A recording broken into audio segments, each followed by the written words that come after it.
Just a warning. This episode contains discussions about particularly disturbing topics like cults and most likely suicide. Not everything we discuss in this episode will be fiction. There will be frank talk about horrors in the real world. If you are sensitive to these topics, you may want to choose another one of our episode series to listen to.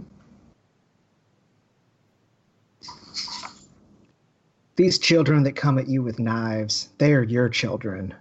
You taught them. I didn't teach them. I just tried to help them stand up. Charles Manson. This is the No Fear Podcast. We know what scares you. I'm Matt. I'm Mel. And I'm Lisa. And this is the No Fear Cast, the podcast where we dissect horror and all the things that scare us. This is the 10th episode in season 3, and we are starting 2019 off right by talking about cults. Matt, I just want to say that you do an eerily good Charles Manson.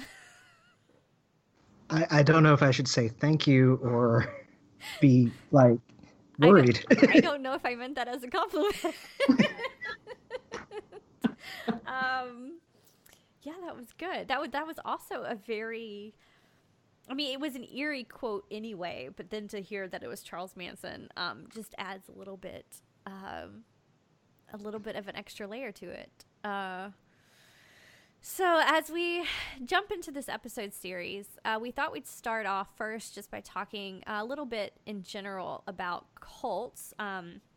Mel gave a little warning at the beginning of this episode, which we don't normally do, but we thought since we're branching out a bit from fiction and we know that there's going to be some bleed over between real life cults and things that we've seen as far as like documentaries, and it's going to kind of mesh with the fiction and the movies and the books that we're talking about.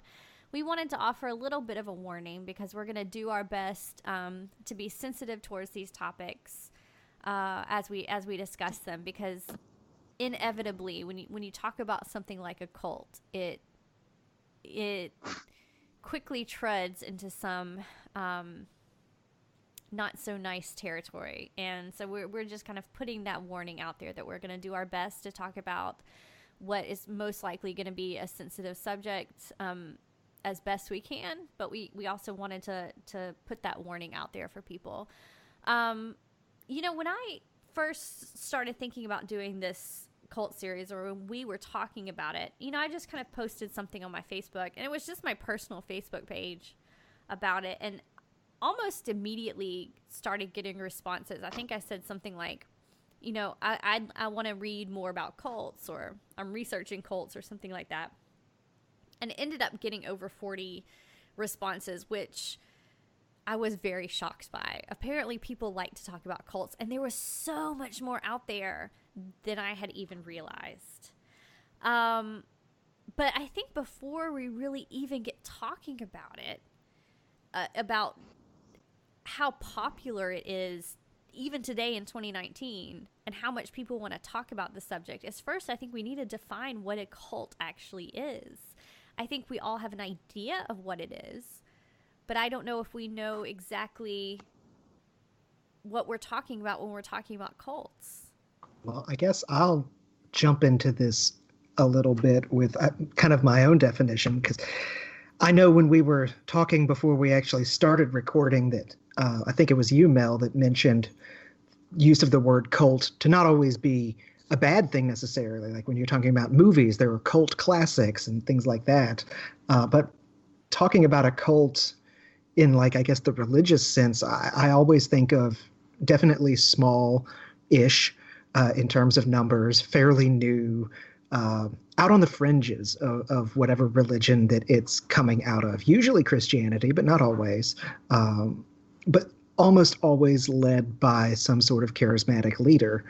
And, just because it's a cult doesn't necessarily mean that it's going to end in doom and tragedy, like the big ones that we think of, like Charles Manson or Jonestown or David Koresh and the Branch Davidians. I think there are a number of cults that are actually, probably still active and happening today that aren't necessarily on some sort of trajectory towards suicide or mass death, but they definitely seem to serve that purpose of fulfilling something from this leader. Usually there's usually sex involved, but not always. But yeah, that would be kind of my take at a definition. But what do you two think?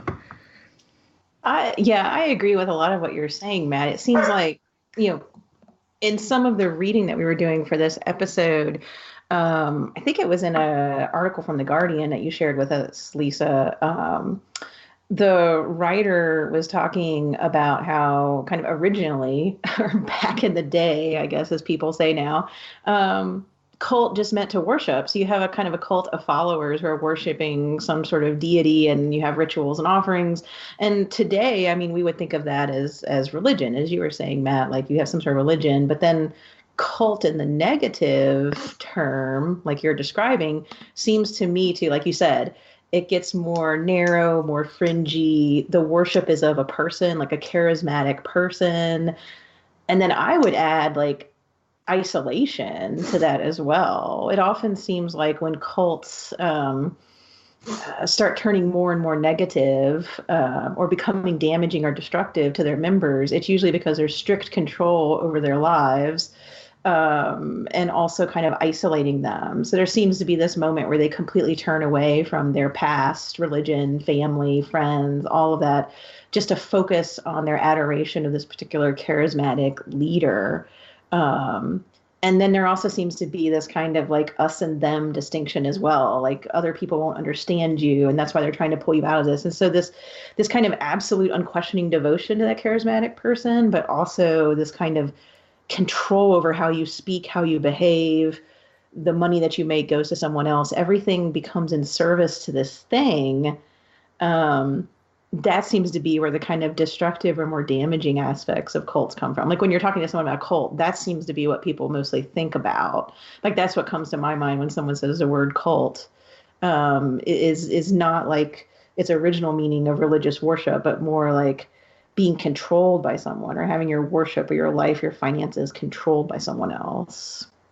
And usually there might be some sort of abuse involved in that as well in various ways. Listening to you guys talk, I kept trying to think of what would be a modern day equivalent. I mean, I have my favorite, cult movies and cult books, or I should say books about cults and movies about cults. Because I guess a movie having a cult following is something a little different. But as you were talking, I was trying to think of cults in the real world that I have some connection to, or I have some knowledge of. That might be a better word than connection.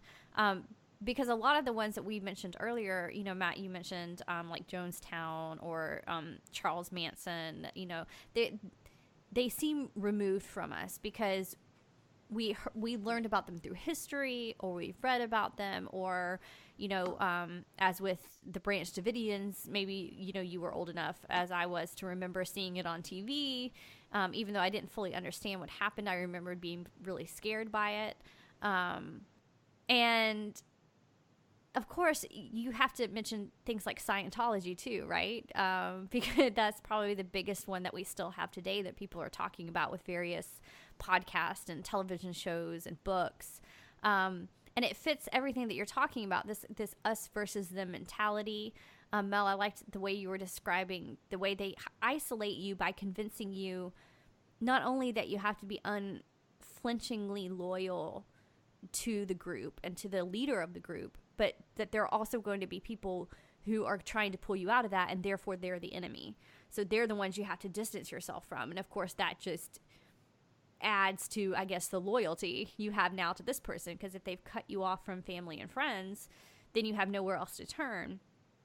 And so it just grows that devotion. But then I started thinking, Matt, because you said, well, what are cults that don't have that sinister aspect to it? Because I think even when we talk about things like Scientology, even though there are people who are practicing it as a religion, and I think probably people that we would consider relatively, I don't want to use the word normal, but that we would not consider to be maybe brainwashed cult followers upon meeting them. But I think we can agree that from what we've heard from Scientology is that it's probably, or that it is damaging in a lot of ways. And we've heard from a lot of people that it's been damaging. But I started thinking, well, what is a cult that doesn't have that ticks off all the boxes but doesn't necessarily lead to a bad end? And at first I was stumped, but then I started thinking, I was like, man, we do this a lot with a lot of things, don't we? You know, like particular fandoms, right? For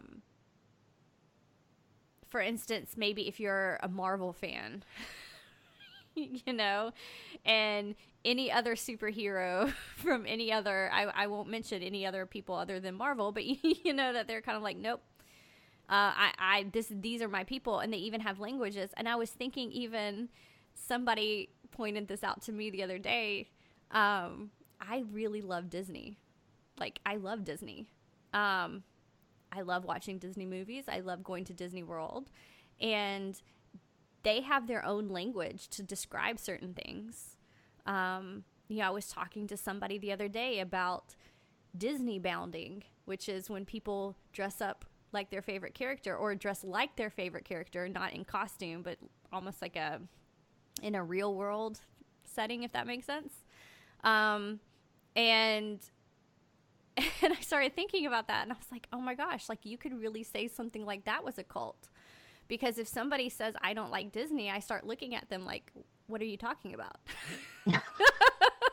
I mean, but I know I don't mean to make light of some of the more dangerous ones that we're going to talk about, but it seems like we have this natural tendency, right, to find the thing that we like and find the people who like the same thing. And then if there's a charismatic leader who's kind of following it all, I don't want to say Walt Disney, but maybe, and we're all kind of following through that, then you start to think, oh my gosh, like, that could be the trappings of a cult. That could be the makings of a cult. I don't know. Like, you really start to think about it, and you're like, okay, I guess it bleeds into our life in more ways than I probably feel comfortable really admitting. And that's just one example. That may have been a poor example, but it's one that came to my mind when y'all were talking and listing off all the things, Well, I would definitely say that certain elements of fandom probably at least like overlap in a Venn diagram sort of style with cults, especially that you get purists in any sort of fandom that are very intolerant of anything but their view of the thing that they like, be it Harry Potter, Star Trek, Disney, whatever. So, I could definitely see that as at least like overlapping into like what cults are. Right, for sure. Yeah, I mean, I think that's just kind of what when y'all are talking about like the us versus them and the having a very specific language that only the people who like the thing will really understand. I mean, you can see that in a lot of things, and Matt pointing that out, you see how it can turn into an us versus them situation very quickly. Because anybody who's been online ever can see how quickly, if you say, oh, I like this thing, and it's a little bit different from the thing that they like, then suddenly you're in a nice little war. I mean, I hate to bring up Twilight, but even amongst the fans of Twilight, there were the ones that loved the werewolf, and there were the ones that loved the vampire. I don't remember their names, but so like you even get those sorts of like inside the fandom cult, whatever. You also get those sort of like divisions in terms of like what you think is. Okay, so I used Twilight as the example, but I mean, we could talk Star Trek even. There are people that only like the original Star Trek with Captain Kirk and Spock and all of them, and then there are others that prefer the Next Generation or Deep Space Nine or whatever. And I mean, you want to tell me about like intense battles of words between people. I mean, yeah, they just get that debate going, or God forbid, Star Wars versus Star Trek. So, or don't touch Star Wars. If you change it, people will become very angry, attack you. And we even use the language too. Like Harry Potter people are like Team Snape, or like we're with teams. Like even within these, I hadn't really thought about that, but cult is such a slippery term. It can be something as innocuous as just identifying with a group of people, and there's the insiders and the outsiders and the jargon. I mean, if we're going to get really inside baseball, if you read any academic professional publications like the Chronicle or Inside Higher Ed, I would say at least like once a month, it seems like there's a fight about whether academia can be called a cult. Like anytime you have a jargon, an insider, outsider, and people are really into something and can't imagine how to leave, we use that kind of language. Now I'm thinking we do it unthinkingly. It's just a shorthand way of describing something. Oh, that's like a cult, or that's a cult. We have a cultish love of this, or we have a cultish fan following. And it's not, you're right, it's not the same thing as the negative. The negative damaging cults go further, they're extreme, there's differences. But yeah, there's something about us as humans. I guess it's wanting to belong to communities and groups and maybe not be isolated or alone that makes us gravitate toward these kind of harmless things that give us identity. But it's if you're really isolated and you get grabbed by somebody else, like you get recruited for these damaging cults, that there's the difference maybe. Well, oh, go ahead, Matt. Well, I was just going to say that I think a part of that, and I can't remember where I read this. It's been so long, but it was either an article or a book or something that was talking about possible anthropological roots for things like racism and just general xenophobia. And the argument was that not that, xenophobia or racism is good, but it is definitely something that we have to struggle against somewhat, because throughout most of human evolution, we lived in small communities, and mistrust of outsiders was a good thing that helped us survive, because outsiders were probably trying to, take our resources or something. Think, thousands and thousands of years ago, small settlements. And the comment that was made was that, we've been living in ever increasing population densities, but our brains haven't evolved yet to really make sense of that. And so that's why we seek out these smaller communities. And it's just, I believe the general thrust of the argument was that this is something to be aware of. You seek out your communities, but be aware that you can't be afraid of outsiders either. That's just like your lizard reptilian brain talking. That's something that's no longer pertinent for your survival. But I do wonder if that's part of, well, like you said, why we sort of seek out these smaller communities that could almost be cult-like, cult-esque. I don't know what the right way to turn that word into that is, but anyway.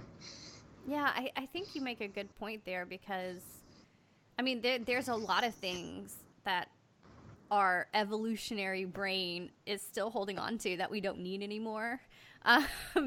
Things like anxiety, for instance. At one point, my anxiety probably served me well, because I could, I could look a few steps ahead of where I was and anticipate that there might be danger and plan for it. Now I don't need that as much. So, having the anxiety and the desire to, plan out my day, I guess, perfectly, at once, held benefit for me, and now it doesn't. But our brains do. They have a hard time getting past those things that are, it's wiring, it's hard wiring in us, which is frustrating, because it'd be nice to shed a lot of those things. But Matt, that brings up something kind of frightening to me, because you've illustrated that most of us anyway probably have a tendency to want to belong to something, whether it's a particular fandom, whether you want to be Harry Potter is your thing, or Star Trek's your thing, or Disney is your thing. We want to be part of that group because it does make us feel good. The danger, though, and I think this is probably more what we're talking about when we talk about cults, is the danger is when we get involved in a community that is actively harming us or other people. Right? Matt, you brought up a really good example there when you're talking about if you get involved in that small community at the risk of being afraid of outsiders or at the risk of even hating outsiders, people who are not like you, that's when it becomes problematic. But certainly when you think of some of these cults, and that's when you start to think, well, it becomes a quote unquote cult, the way we use that term when we talk about a fringe religion, is when it becomes harmful. And an example I have, because I was trying to think of some modern examples of cults. Of course, I came up with Scientology. I listened... Careful, we're gonna get sued. I won't talk about them. I'm gonna make a hard left turn and talk about the podcast The Dream. I don't know if you guys have listened to it yet. If you haven't, you really should listen to it. But it was talking about multi-level marketing schemes. So, these companies that recruit people in to sell their products, so every time you get on Facebook and somebody is trying, well, Matt, probably not you, but somebody is always trying to sell me, makeup or skincare or children's clothes or, handbags or jewelry or perfume. I'm trying to think of all the things I've been sold on Facebook. And these are other friends of mine selling me these things. And somebody was talking about with this podcast, The Dream in particular, was really describing them in a cult-like way because it's a ready-made community for people to jump into. And they have their own jargon. They have an outsider-insider mentality. Mainly, the way they do that is through money because you put too much money into it. You spend $500 to buy this kit of makeup that you're then going to sell to your friends. Only your friends don't want to buy it, and so you're stuck $500 in debt with all this makeup that you don't need. And then their response is to say, well, just buy more and sell more. Because if you want to become wealthy, that's the way you have to do it. And that's the promise that they're the carrot that they're dangling in front of you is if you do this right, you can make a lot of money. You can become wealthy. You can pay off your mortgage. You can get out of debt. You can pay off all your credit cards. You can pay off student loans. You can be happy and free and living the good life. Only nobody ever really gets to do that.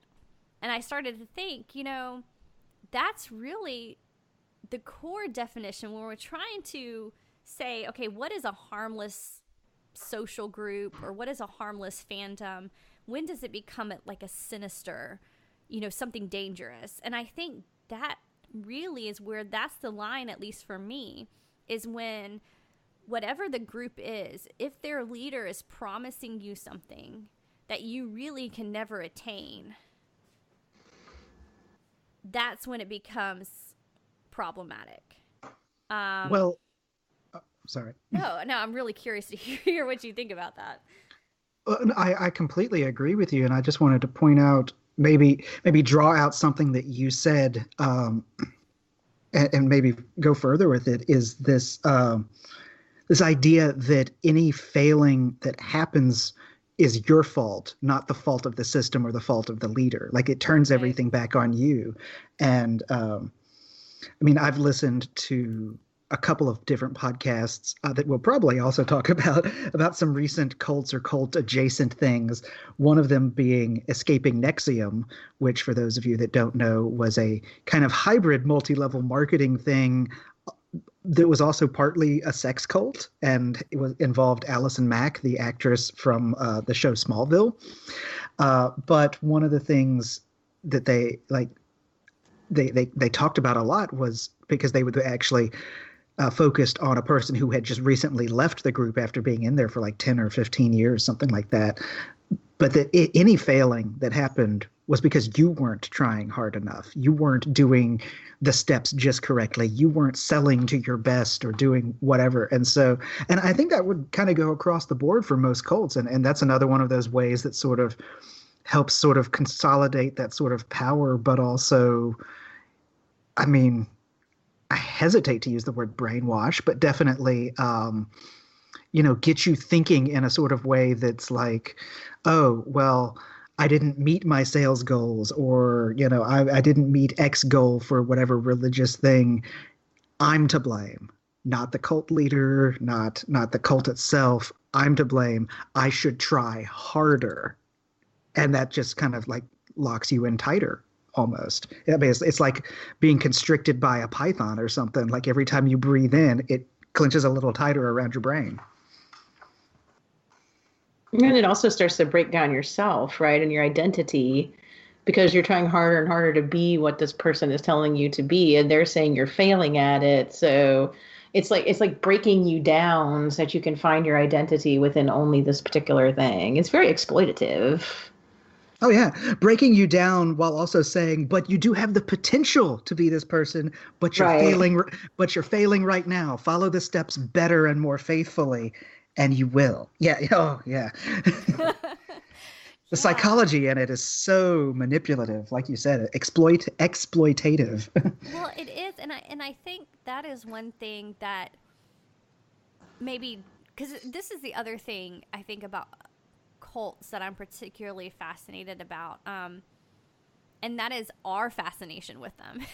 Like I mentioned, I got so many responses to just a little offhanded message on Facebook, and I got so many responses, and I was like, oh my gosh, people are out there talking about this. And really, when we set out to do this episode series, and we were like, okay, we're gonna do this thing on cults, I thought, you know what, I can think of maybe 3 movies and maybe 2 books. Like, I don't know if we're going to really be able to talk about this subject, because I couldn't think of many. And then they just kept coming. I just kept thinking of more and more and more and more. And that exemplifies, I think, this point is, why are we so fascinated with this, with what happens? Because when we hear that our favorite Smallville actress is now running a cult and under arrest, we're all fascinated by it, but it goes beyond that. Like, we want to hear everything. And I think here's the thing. When we hear about something like Jonestown, or we hear about Charles Manson, or the Branch Davidians, or any you can insert any of them, Heaven's Gate, any of these cults, especially the ones that ended in some really horrific way, we look at it and we think, well, I would never do that. I think that's usually our first thought. And then our second thought is, who are these people who would willingly join this group? And I think everything that you said is so important, because these people didn't walk in and join Charles Manson knowing they were walking in agreeing to murder a bunch of people. People who went down to Jonestown did not do that with the idea of, we are all going to commit mass suicide. And I think that's the important thing to remember, is they go in usually wanting something better. Charles Manson sure pushed for that for his followers, that we're essentially ending racism. We're making the world a better place. We're gonna cure the world's problems. And they walk into that thinking, oh, this is lovely. We can make the world a better place. We can fix the problems that we see. But as you see, they dangle that carrot in front of you of, this is what you can work for, but then they're slowly breaking you down at the same time and making you build up your identity within them, which is so sinister when you think about it. And it's also terrifying just on the level of, you realize, maybe in another situation, that could be you. That could be you saying, oh yeah, here's a leader who says he's going to fix the problems I see on the news. Let's follow him and let's make a change in the world. And then oh no, I'm in too deep. It's really terrifying. Well, and you hear the phrase, and I mean, it's often used more towards like dictators and whatnot, but that phrase cult of personality. And I would say cult of personality absolutely also 100% applies to all the cult leaders as well, the Mansons, the Jim Joneses, the David Koreshes, et cetera. But yeah, like you said, it's a game of inches. Like you don't, I don't think that, I'll use the Heaven's Gate as the example. Like they didn't walk into the compound uh, and sign up saying, I'm going to kill myself when a comet flies by the earth. Like that's not, that was the end point. It wasn't the beginning. Right. But I definitely think, like you said, part of our fascination with it also comes from like the twofold thing, the unwillingness on our part to recognize how easy it can be to get caught up in that sort of mob mentality, because that is kind of what it is. It's a very slow burning mob mentality, but that's what it becomes. But also that level of almost schadenfreude of oh, look at those crazy people who got caught up in that. I would never, I would never get caught up in a cult like that. I don't know that people are consciously, well, some people probably are, but not everyone's consciously thinking that. But I think that is kind of part of the root of that fascination with cults is like that thought of, well, I mean, it couldn't happen to me, but I mean, just look at any sort of like riot or anything like that. I mean, I don't think anybody ever sets out thinking we're going to have mob mentality. It's just these cult leaders know how to exploit that so well. Yeah. Yeah, most people. Well, I mean, I'm not. I don't know anybody who's ever joined a cult, but it seems like from a lot of the stuff that I've read and documentaries I've seen, people join cults for one of two reasons, or maybe both. One is that you're at a particularly vulnerable point in your life, and you find out about a group of people, and you feel like you could belong, or in that point, you're at a particularly vulnerable point in your life. So you could be at any social strata or, race or whatever background, something terrible is happening in your life. You're at a low, vulnerable point, and a recruiter finds you, whether they are using, algorithms online to find you, or whether they're going to where they think people might be that would be more vulnerable, and standing around talking to people and finding someone who's alone and in a bad place at that point and reaching out to them and talking to them, or finding someone online who's searching for how to start their life over. But I think the flip side of that, and this is playing off what both of you are saying, particularly when you were talking, Lisa, I was thinking in my mind, cults are this great example of what we're obsessed with as Americans. And that is the idea of utopia, like seeing that the world is a cesspool in certain ways and we want to fix it, right? Just like you were saying, a lot of these cults start out, the members think they're doing good. The People's Temple was anti-racist and charitable in the beginning. And then gradually, moment by moment, inch by inch, the leader gets more power and there's more corruption, and you don't really see that you're being exploited. You just think you're doing something good. What happens with every single utopia that anybody's ever dreamed up, or if you watch a movie, it becomes a dystopia. And also, we become obsessed in the last 10 years with reading dystopic novels. We've talked about that with our Apocalypse series, and we talked about doomsday cults in our Apocalypse series. We're kind of fascinated by the ways that we can be preyed upon by this, but I think we're also fascinated by people thinking they can make a change or doing something good and it falls apart. Because anytime you try to start a utopia, it's only a utopia for a few people. With cults, it seems like it's a utopia for one person, maybe, and then it kind of falls apart. But I don't know. I feel like in some ways we're kind of primed just by our culture to be really fascinated by these issues of belonging and identity and doing good in the world, but then having that kind of taken advantage of or exploited. Yeah. So I guess if we are going to establish, I guess for this, the purpose at least of this podcast series, for these next few episodes, if we are going to come up with a definition of a cult, just to run through a few of the things we said, that it is going to have a charismatic leader,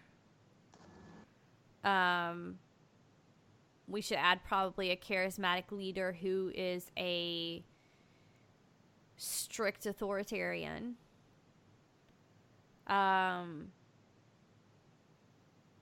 The followers are loyal to that leader.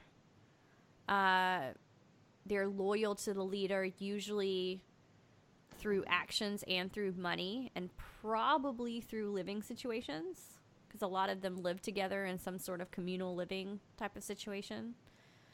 That it would have its own insider community, meaning we mentioned the word jargon before, but probably its own rituals that outsiders wouldn't understand.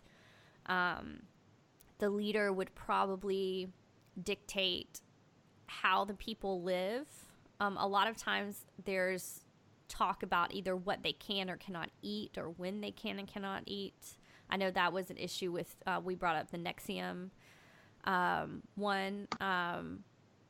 Sometimes it has to do with sex, if you can have sex, if the followers, or if the leader is going to dictate like spouses for the followers. Sometimes I've heard of them like breaking up marriages, for instance, and then repairing people up and saying, no, this is your true wife, this is your true husband. Or sometimes, women can only have sex with me, the leader. That's been a thing. But some sort of, whether it's over money or living situations or food or sex or whatever, that the leader is controlling decisions in daily life.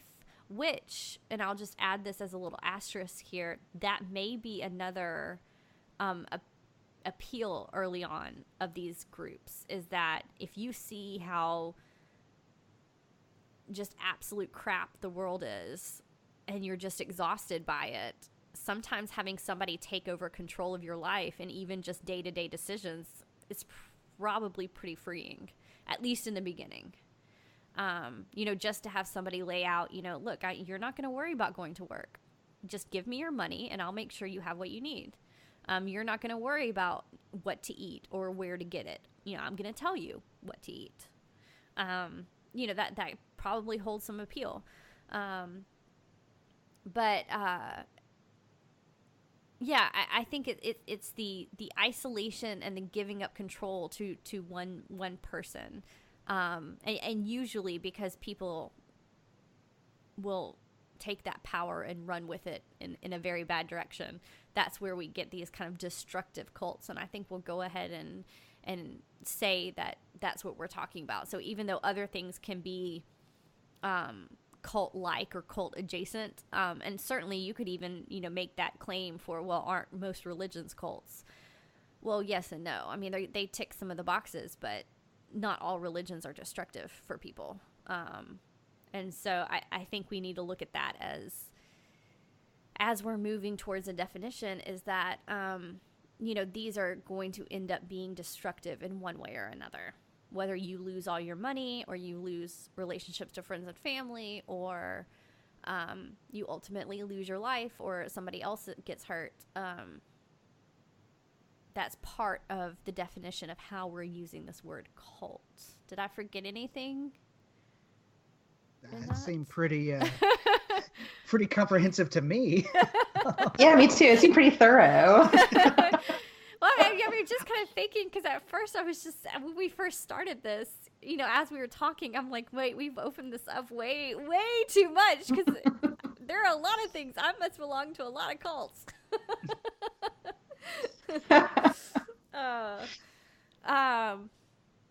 No, but yeah, I think that's a pretty good definition.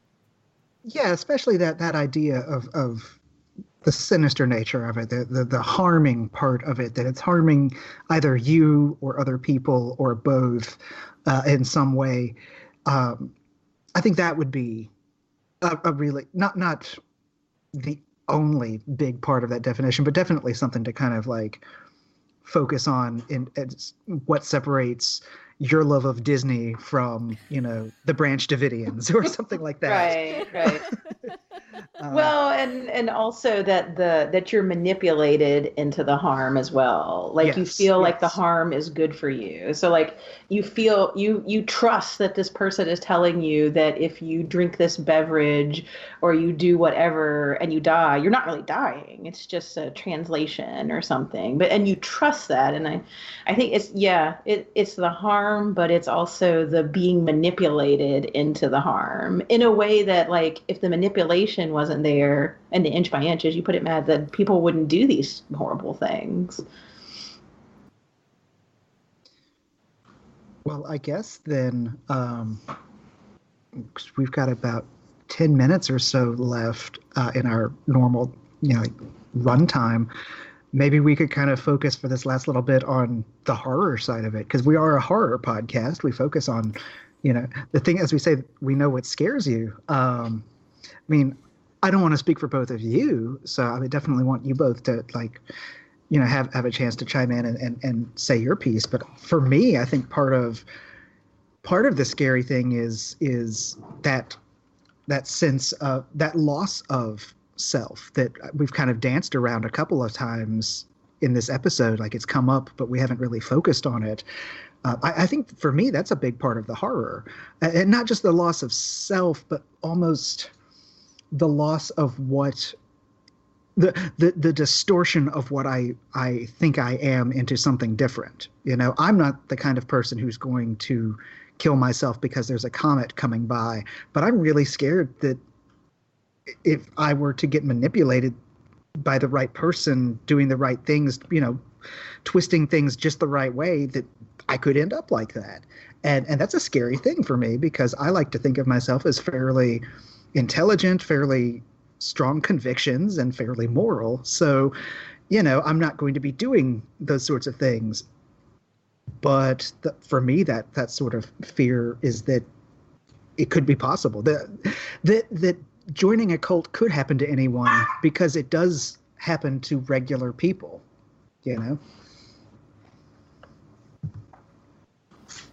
Yeah, I agree. I think it's like the initial, that couldn't happen. This couldn't happen to me. And then the slow dawning realization that these are just regular people who get pulled into these things and manipulated. And you start thinking about how you feel like you have a strong sense of self, but what if someone who is skilled in these sorts of things could take you in? It only takes a second to get taken in by something. And it seems like every time we have a new technology or whatever, it just gets used in those kind of methods. And yeah, I think the fear of the scariness, I guess, of giving up yourself to someone else so easily, and the isolation, I think, too. The idea that you could become like a different person. I mean, we didn't really talk about this, but that idea of, like, what was it like in the 70s and the 80s and a little bit now, but everybody talked about deprogramming, right? And that's scary too. I mean, that's almost like you're not even a human being anymore, like you're an object that it's easy to turn you into something completely different from what you were, and then you have to be brought back some way. And any loss of control like that is scary. Yeah, it's an interesting thing when you start to try to pinpoint what exactly is the horrific part, because a lot of it is horrific, and we won't go into like our favorite cult movies or books quite yet, or the important ones maybe that we're going to talk about in future episodes, so I'll try to dance around those a little bit. But when I started trying to compile a list of some books I had read or some horror movies I had watched that involved cults, a lot of times they were kind of retellings of familiar stories, Jonestown, that sort of thing. And those types of horror movies always, I don't know, I felt a certain distance from, I think because I had heard those stories so many times before. And then some other people started bringing up other things, like Rosemary's Baby, for instance. And I thought, well, is that really, would I consider that a cult movie? And then I thought, well, yeah, I mean, I guess, right? Rosemary kind of falls in with a bunch of devil worshippers. you know, they're doing their ritual and they're devoted to one charismatic leader. He just happens to be the devil. You know, and so I started thinking about it that way, and I was like, yeah, but that's not the fear in that movie, the horror in that movie doesn't come from the fact that they're a cult, right? So I had to kind of sit back and think, and yes, I think you guys are right. It's the loss of control. It's the thought of, well, could I do that? Under what circumstance could I do that? Could I do the things I'm seeing on screen? But I think when I really start to think about it, for me, it's the thought of losing a friend or a family member to that. And I'm talking in very vague terms because I'm trying not to talk about a specific movie because I want to save it for another episode. But the idea of losing somebody like that and having a relationship severed so cleanly, that terrifies me. It terrifies me to think about not only, like, if I got involved in a cult, for instance, what I might do because of, Mel, you mentioned the word, like, deprogramming, and it does sound a little bit, like, robotic, right? Like somebody just takes over your brain. But you start to think about how quickly everything you've built up in your life could go away. You know, your family relationships, your friendships, your job, you know, things that you love, your little Disney fandoms. You know, you think about how quickly those could just go away and be erased, and suddenly it's just one thing that is all consuming. I think that is really, you know, along with the losing control, that is what's so terrifying to me too, is just because it feels like an erasure of a person. You know, it's just that person is now gone. That person is now somebody else, and they'll do that a lot. They'll rename people. But yeah, just that idea of now that person just ceases to exist, and somebody else. It's like It's the same thing as like pod people. You know, it's that same. To me, that's what a really good cult movie or cult book will tap into. It taps into the same thing as, like, you know, a zombie movie or a pod person type movie. That fear of that person is no longer there. It looks like your loved one, but it's not your loved one. Right. And how easy it can be to do that, really. Yeah. Oh, yeah. Yeah. You know, now that I think about it, and I may be stretching this too much because I know we're getting to the end of this episode, so I may be reaching a bit. You guys can tell me if I am. But now that I think about it, you know, it does share a lot of the same similarities of what we talked about when we talked about, like, zombie literature and going back to the early ideas of a voodoo zombie, of taking somebody and basically lobotomizing them and turning them into something else. To me, that this is a parallel. They may not be doing it through, you know, poison or voodoo magic. They may be doing it through other techniques. But essentially that's what's happening. And I think that taps into the same type of terror, for me at least, when we talk about these things. Yeah, I can see that. I could totally see that. The Bokor being the charismatic leader. Yeah. Yeah. Mm-hmm. Yeah. It's definitely a social death too. I mean, cut you off from family, friends, anything that was who you were, change your name, change up your intimate partner, like all the decisions are taken out of your hands. You're not, you know, I wouldn't be Mel anymore. I'd be whatever this person was turning me into. Yeah. Well, do y'all think that's a good enough place for us to go ahead and call it for this particular episode? I want to make sure we have enough for our next couple of episodes, although I think this is a pretty fertile topic, so I don't think we will have a problem. Yeah, I think we might as well just go ahead and say now that once we started looking into this, there are so many books and movies and documentaries and podcasts that we should just go ahead and say we're not going to be able to talk about all of it. So we will have to curate what we talk about because there's a lot.